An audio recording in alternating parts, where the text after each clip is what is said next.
people. So we're back sa ating pong mentoring online, and this week I would like to speak on the topic of issues.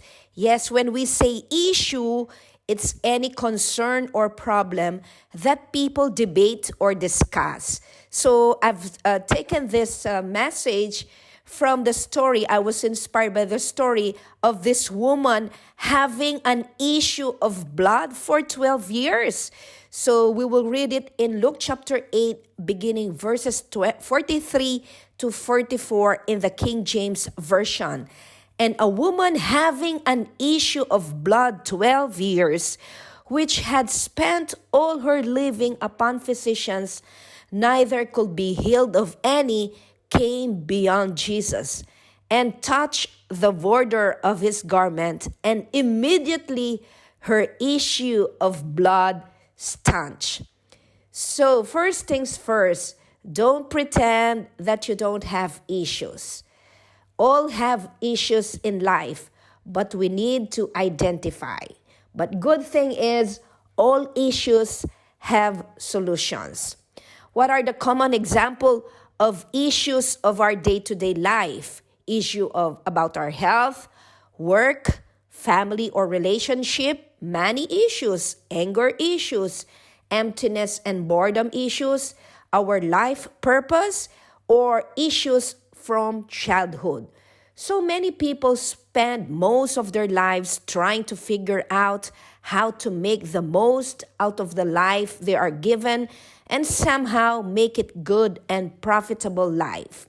So first things first, let us make God the great factor in the equation of our life. Then, issues of life have an answer.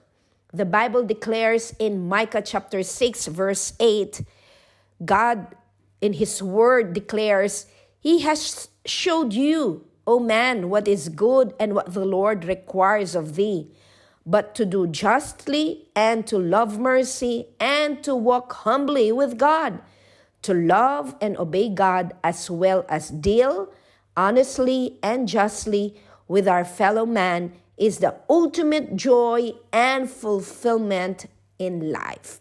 So that's the first and top priority we need to remember and understand.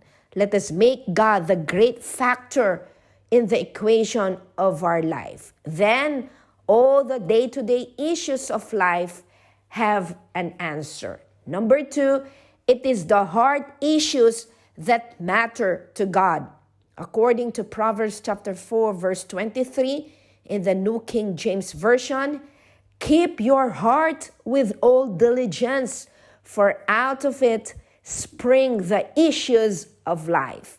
In other words, we need to filter our emotions, our desires, our thoughts, and life responses through the Word of God. So, bantayan po natin what comes in and only allow that which builds us up. You see, what corrupts our hearts, we need to stay out, because corruption comes through what we watch, listen to, what we do, and then we will commit sin. So if we let in ungodly things, we become ungodly. That's why it is very fundamental that we keep our hearts always focused on the Lord. And number 3, choose where to put your focus. Choose where to put your focus. There is a saying, where focus goes, energy flows. And where energy flows, whatever you're focusing on grows. In other words, your life is controlled by what you focus on. That's why I encourage you people that we put our focus, our energy into whatever is godly, into whatever is good. You know, time is very short, and many people, sad to say, are wasting their life that God has graciously given them. Kaya nga, let us always ask ourselves, is it worth your time and energy, yung mga life issues? according to the word of God. Even Jesus himself says in his word, I tell you not to worry about your life. Don't worry about having something to eat, drink, or wear. Isn't life more than food or clothing? Look at the birds in the sky. They don't even plant or harvest. They don't even store grain in barns. Yet your Father in heaven takes care of them. Aren't you worth much more than birds? Can worry make you live longer? Totoo nga naman, no? It will not lengthen our days here on earth. So why worry about clothes? Look how the wildflowers grow. They don't work hard to make their clothes. But I tell you, Jesus says in his word that Solomon, with all his wealth, wasn't as well clothed as one of them. God gives such beauty to everything that grows in the fields, even though it is here today and thrown into a fire tomorrow. God will surely do even more for you. So why do you have such a little faith?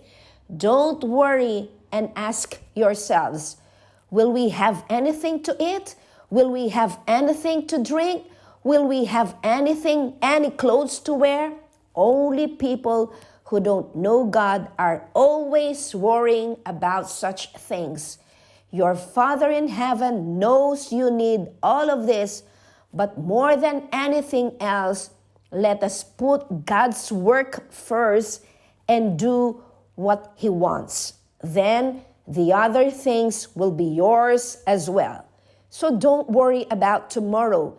It will take care of itself. You have enough to worry about today. And that is according to Matthew chapter 6, beginning verses 25 to 34. So friends, lastly, bring all your issues to God. Let's imitate what David did during his distressful times. In Psalm 18 verse 6, we read, in my distress, when I seemed surrounded, I called upon the Lord and cried to my God for help. He heard my voice from his temple, and my cry for help came before him into his very ears. Always remember, my friends, viewers, watchers, remember that whatever life issues or problems you are facing right now, they have solutions.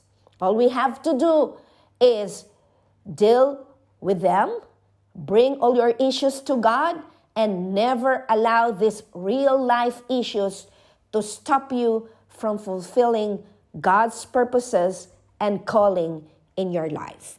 God bless everyone. Until next mentoring.